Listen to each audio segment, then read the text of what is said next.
Alhamdulillah alladzi bi ni'matihi tatimmus shalihat. Segala puji bagi Allah Jalla Jalaluh yang karena nikmatnya kebaikan-kebaikan menjadi sempurna. Yang karena rahmatnya segala niat baik hamba dapat terlaksana. Kita bisa mendengar, kita bisa berbicara, kita bisa meluangkan waktu itu karena Allah Jalla Jalaluh. Wala hawla wala quwwata illa billah. Allahumma salli wa sallim wa zid wa barik wa an'im ala abdika wa rasulika habibina wa nabiyina Muhammad. Ya Allah, semoga salawatmu, semoga salammu, semoga berkahmu, semoga nikmatmu senantiasa kau tambahkan untuk hamba kasihmu Nabi kita Muhammad sallallahu alaihi wasallam, dan untuk keluarga beliau, untuk istri-istri beliau, yang terutama ibunda kita Khadijah, Aisyah, Hafsah, Ummu Salamah, Ummu Habibah, Sauda, Zainab, dan yang lainnya. Dan juga semoga salawat itu bersambung untuk putra-putri Rasulullah sallallahu alaihi wasallam, dan juga untuk para sahabat Rasul sallallahu alaihi wasallam yang mereka saling mencintai. Yang terutama adalah Abu Bakar As-Siddiq, Umar bin Khattab, Uthman bin Affan, Ali bin Abi Talib radhiyallahu ta'ala anhum. Semoga Allah mengumpulkan kita bersama mereka kelak di surganya. Amma ba'd. Para pendengar Radio Roja dan Radio Hang rahimakumullah, alhamdulillah, mungkin ini kajian perdana kita yang berkaitan dengan kitab Al-Adabul Mufrad. Mungkin sebagian ada yang bertanya, kenapa kok Ustaz memilih kitab Al-Adabul Mufrad? Alhamdulillah, di Radio Roja, dan di Radio Hang, dan di radio-radio sunnah, banyak sekali kajian yang berkaitan dengan tauhid, berkaitan dengan fiqh, berkaitan dengan hukum-hukum. Mungkin kiranya kita perlu mendalami salah satu bab dari bab ilmu yang berkaitan dengan adab, yang berkaitan dengan akhlak, yang berkaitan dengan etika dan perilaku. Dikarenakan tidaklah sempurna seseorang ketika dia berilmu, ketika dia rajin beribadah. Mungkin sholatnya di masjid gak pernah telat ya, tapi kalau etikanya tidak baik, maka apa guna sholat yang dia lakukan selama ini? Rasul sallallahu alaihi wasallam pernah ditanya tentang seorang wanita yang rajin sholat sunnah ya, kemudian puasa sunnahnya juga rajin, tapi ada sedikit kekurangan di wanita ini. Fi lisaniha salfah au salifah. Perempuan itu pedas kalau ngomong, suka mengganggu tetangganya. Bayangkan dia ahli ibadah, dia rajin puasa sunnah, tapi dia memiliki akhlak yang buruk.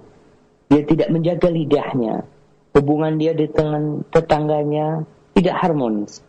Maka Rasul sallallahu alaihi wasallam mengatakan, hiya finnar. Perempuan yang seperti ini di neraka tempatnya. Subhanallah. Bagaimana kedudukan akhlak di sini? Perilaku seseorang kepada tetangganya, kepada saudaranya, kepada kerabatnya, itu memiliki nilai yang tinggi di sisi Allah Jalla Jalaluh. Kemudian Rasulullah sallallahu alaihi wasallam ditanya atau ditanyakan kepada beliau tentang sosok seorang wanita yang dia sholatnya biasa-biasa, puasanya ya biasa-biasa, tapi dia itu kalau punya sesuatu, wanita itu biasanya tasna biyadiha syai'an minal aqid.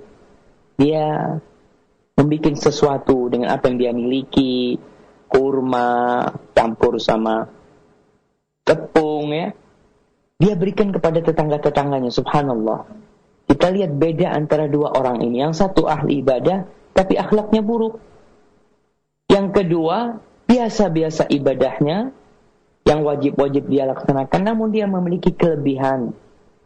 Dia itu berakhlak mulia kepada tetangganya, memiliki etika, bahkan dia berbagi bersama tetangganya.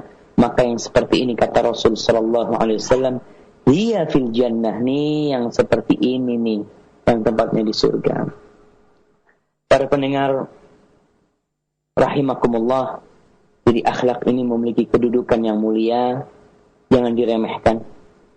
Karena Rasul sallallahu alaihi wasallam mengatakan, "Athqalu ma fil mizan husnul khuluq." Yang paling berat di timbangan, yang paling berat itu di timbangan kelak.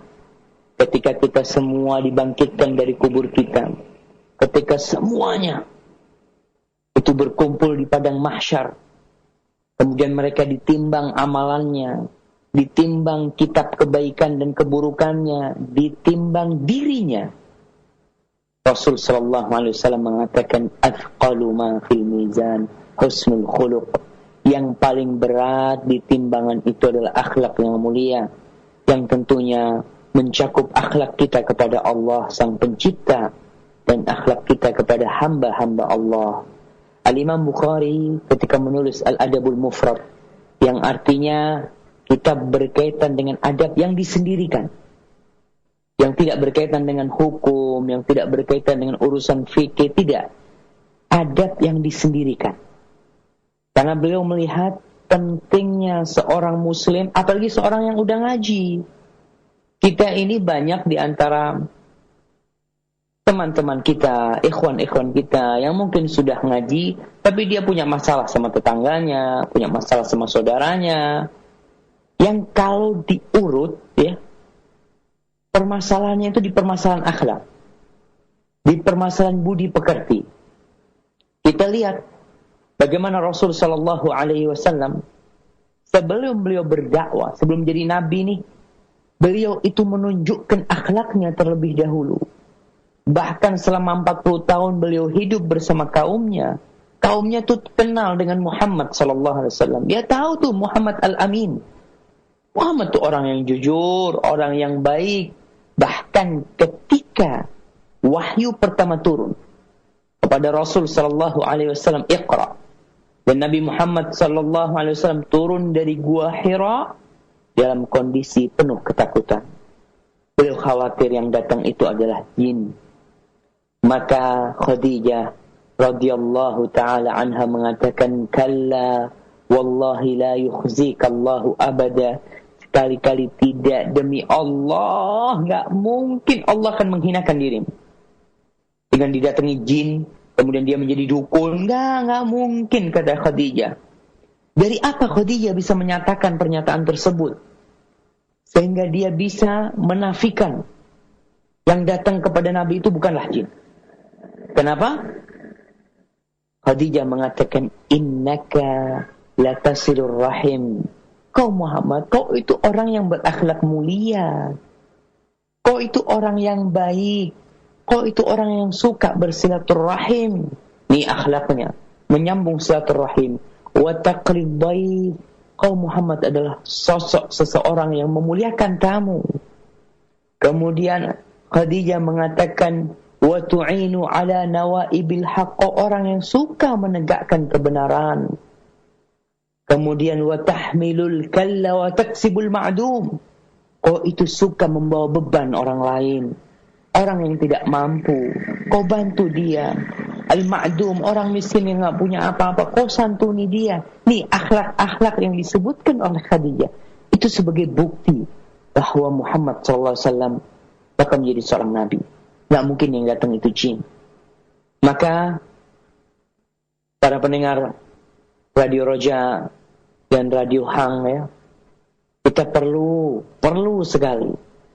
Dan kalau Imam Bukhari menulis kitab ini 1200 tahun yang lalu sebagai bentuk peduli beliau atas masalah akhlak yang mungkin di masa beliau orang-orang mungkin sudah sebagian meninggalkan akhlak, apalagi di masa kita ini. Di samping isu yang menerpa yang macam-macam, ya, kondisi fitnah yang begitu dahsyatnya menerpa orang-orang yang ngaji, orang-orang yang mengenal sunnah, orang-orang yang mengamalkan perintah Allah dan Rasulnya. Bagaimana kalau ditambah dengan akhlak sebagian orang yang membawa sunnah ini, yang mencoreng sunnah itu sendiri. Mereka yang mengatakan ahlus sunnah wal jamaah, mereka yang mengklaim dirinya adalah orang-orang yang mengikuti Rasul sallallahu alaihi wasallam, ia lupa bahwa Rasulullah sallallahu alaihi wasallam itu adalah orang yang paling baik akhlaknya.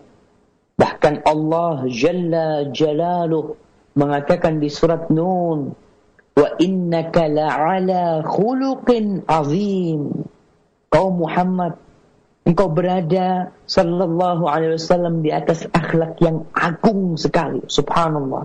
Itu akhlak Rasul sallallahu alaihi wasallam, dan beliau diutus untuk menyempurnakan akhlak. Innama bu'ithu liutammima makarimal akhlaq aw salihal akhlaq. Sesungguhnya aku diutus itu hanya saja untuk menyempurnakan akhlak-akhlak yang mulia. Allahu Akbar. Para pendengar rahimakallah, para muslim dimanapun Anda berada,